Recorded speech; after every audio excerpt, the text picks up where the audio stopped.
Hello students, myself Monojoy Dey, your English helpline on the go. Today I shall discuss a poem from first flight of standard 10th. The poem under discussion today is Fire and Ice by Robert Frost.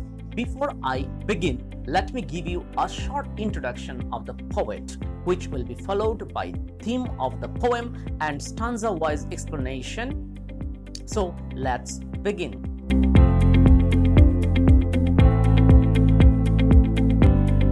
Biography of Robert Frost. 4 times Pulitzer Prize winner in poetry and recipient of more than 400 honorary degrees from many colleges and universities. In his poems, he depicted life as he saw around him in a language that was simple and familiar to the common man. Robert Frost gained popularity in America after he returned from England, where he had found publishers for his works. His first book of poems, A Boy's Will, was published within a few months of moving to England, followed by North of Boston a year later. Now let's move on to the theme of the poem. In this poem, the poet refers to 2 predictions of how the world will end. Some say it will end in fire, while others say it will end in ice. According to the poet, fire stands for desire, greed, avarice, or lust.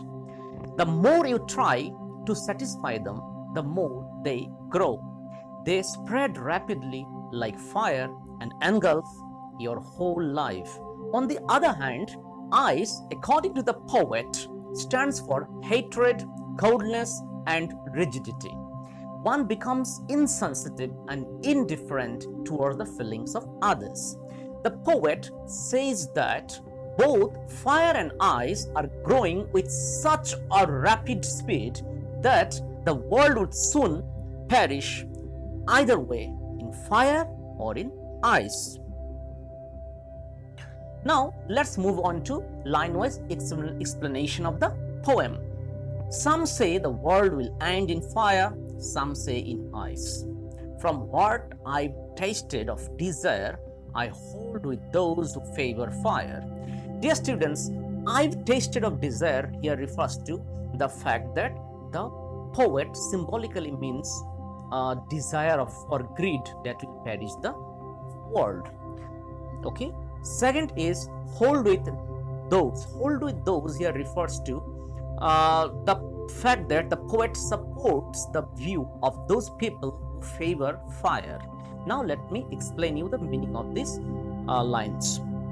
The poet suggests 2 possible causes for the end of the world. Both the causes are equally opposite to each other. On one side of the debate are those people who are in favor of fire. On the other hand are those people who favor ice, which will freeze the world.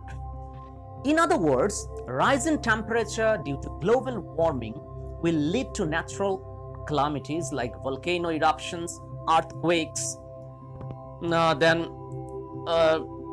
so on, which will one day destroy the world.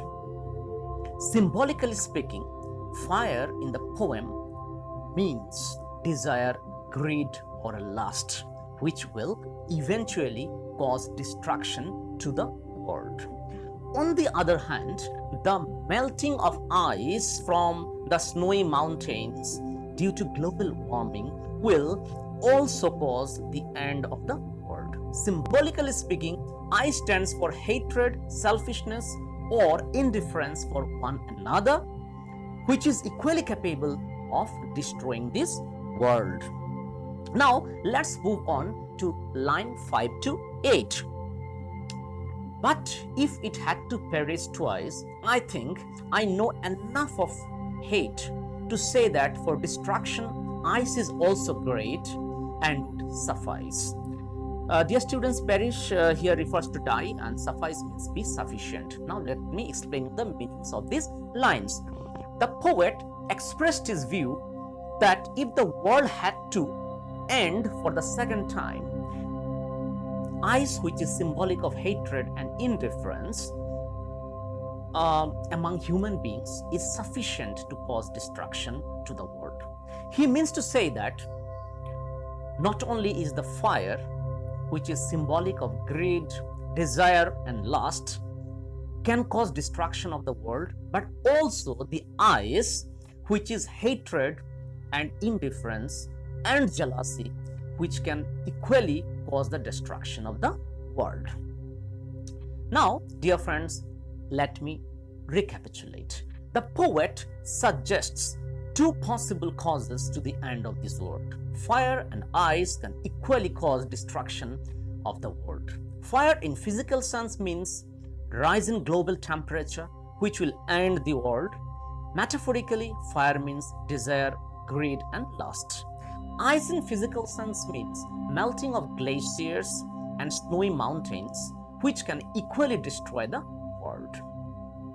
Metaphorically speaking, ice represents hatred, indifference, and jealousy among human beings that can also contribute to the end of the world. The world has become so materialistic that people have become greedy and selfish and indifferent to the needs of one another. Hence, destruction is inevitable. Now, let's move on to the poetic devices used in the poem.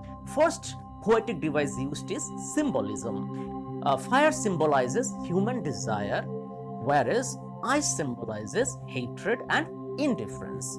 Second poetic device is alteration. Some say the world will end in fire,